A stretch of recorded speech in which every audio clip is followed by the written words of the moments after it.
Human relation movement में क्या है कि ग्रेट डिप्रेशन इसमें है कि 1929 में जब स्टॉक एक्सचेंज क्रैश हुआ तो अनएम्प्लॉय पूरे वर्ल्ड में फैल गया था और पीपल जो रिड्यूस हो गई थी, परचेजिंग पावर रिड्यूस हो गई थी, मार्केट जो है वो ऑलमोस्ट कोलैब हो गया था और प्रोडक्शन बहुत कम होने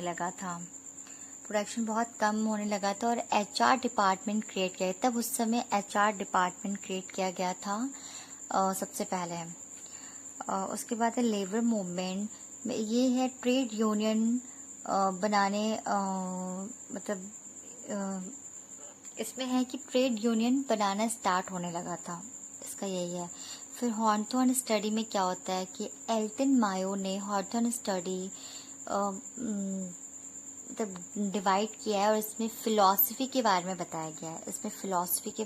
जैसे कि ह्यूमन माओ ने कुछ रिसर्च की थी जिसमें 3 स्टडी किया गया है।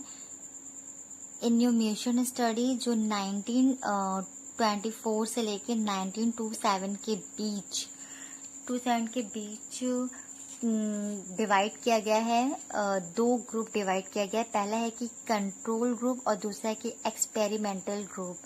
कंट्रोल ग्रुप को वहीं रखा गया और एक्सपेरिमेंटल ग्रुप में वहाँ एक्सपीरियंस किया गया है। जैसे कि एक्सपेरिमेंटल ग्रुप में लाइट को कम करती गई और उसने मून लाइट को बहुत कम कर दिया और उस समय वर्कर काम नहीं कर पा रहे थे, तो फाइंड किया गया कि वर्किंग कंडीशन अच्छी होनी चाहिए, वर्कर अच्छे से काम कर सकें, तो इसीलिए वहाँ एक्सपेरिमेंटल ग्रुप किया गया।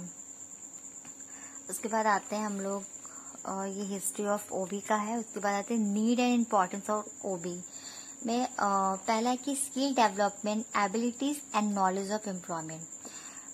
ओबी में स्किल डेवलपमेंट की बहुत ही ज़्यादा नीड होती है कि अगर कोई पर्सन ओबी में अगर आना चाहता है, वर्क करना चाहता है, तो हम लोग को एम्प्लॉय में क्या देखना चाहिए, उसकी स्किल, उसकी एबिलिटी क्या है, उसको क्या नॉलेज है, ये बहुत ही इम्पोर्टेंट है। नॉलेज और एबिलिटी के ही बिहाफ पे हम लोग उसका स्किल डेवलपमेंट देख सकते हैं और एम्प्लॉय को रख सकते हैं। सेकेंड है ये understanding level of motivation and satisfaction of employment.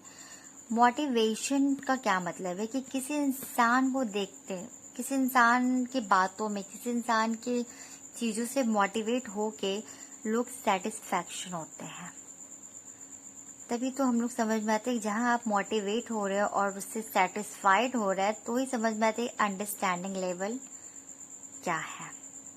Next